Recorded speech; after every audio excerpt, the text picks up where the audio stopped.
أعوذ بالله من الشيطان الرجيم. بسم الله الرحمن الرحيم. وقيل اليوم ننساكم كما نسيتم لقاء يومكم هذا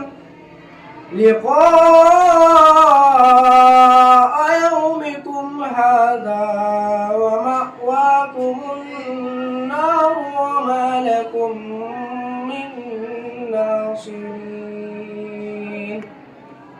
ذلكم بأنكم اتخذتم آيات الله هزوا وغرتكم الحياة الدنيا فاليوم لا يخرجون منها ولا هم يستعتبون. فلله الحمد رب السماوات ورب الأرض رب العالمين وله الكبرياء في السماوات والأرض وهو العزيز الحكيم. صدق الله العظيم.